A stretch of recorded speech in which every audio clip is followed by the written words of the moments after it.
इंसान इस दुनिया में बहुत सारे मसाइल में घिरा हुआ है। वो इन मसाइल का हल तलाश कर भी रहा है, लेकिन मसाइल है कि ख़त्म होने का नाम ही नहीं ले रहे। लेकिन अल्लाह ताला ने इंसान के सारे मसाइल का हल सिर्फ चंद आयात में बता दिया है। अल्लाह ताला फरमाते हैं, औज़ु बिल्लाहि मिनश शैतानिर रजीम, बिस्मिल्लाहिर रहमानिर रहीम, वमन यत्तक़िल्लाह यजअल लहू मख़रजा व यरज़ुक़हू मिन हैसु ला यहतसिब व यत्तक़िल्लाह यजअल लहू मिन अम्रिही युस्रा। जो शख्स अल्लाह से डरते हुए काम करेगा, अल्लाह उसके मामलात में आसानी पैदा करेगा और उसको ऐसी जगह से रिज़्क़ देगा जहाँ से उसका वहम गुमान भी ना होगा, और अल्लाह ताला उसके सारे मामलात में आसानी पैदा करेगा। अल्लाह ताला सिर्फ ये चीज़ें, सिर्फ एक चीज़ हमारे अंदर होगी तो सारी चीज़ें हमें दे देगा, और वो शर्त सिर्फ ये है कि हमारे अंदर तकवा होना चाहिए, अल्लाह से डर होना चाहिए।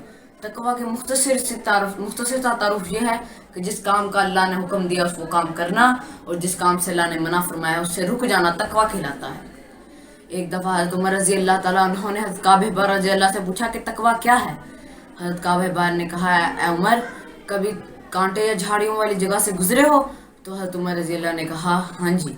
तो हज़रत काब बार ने कहा, वहाँ से कैसे गुजरते हो? तो हज़रत उमर रज़ी अल्लाह ने कहा, जब मैं किसी कांटे या झाड़ियों वाली जगह से गुजरता हूँ तो मैं अपने कपड़े समेट लेता हूँ ताकि मेरे जिस्म के साथ कोई कांटा ना लग जाए। तो हज़रत काब बार रज़ी अल्लाह ने फरमाया, तकवा भी यही है कि दुनिया में ऐसी ज़िंदगी गुजारना जिससे दुनिया के नफ्स या ख्वाहिशात का कांटा हमारे कपड़ों के साथ ना लग जाए, हमारे जिस्म के साथ ना लग जाए, जो आखिरत में हमारे लिए शर्मिंदगी का बाइस बने।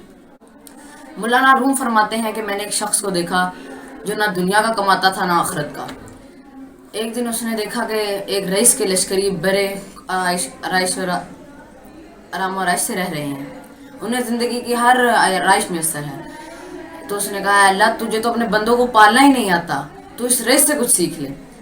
तो कुछ दिन बाद उस रईस को उसके सिपाहियों को बादशाह ने पकड़ लिया और उससे रईस के सिपाहियों से पूछा कि तुम्हारे आका ने ये इतना सारा माल कहाँ से इकट्ठा किया?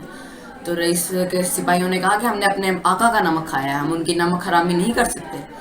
तो बादशाह उनको 1 महीने तक मुख्तलिफ तरह की अजियतें देता रहा और चंद अरसे बाद उनको एक एक करके मारना शुरू कर दिया। किसी को भी बादशाह के इस फैसले पर एक लफ्ज़ कहने की भी जुर्रत ना हुई।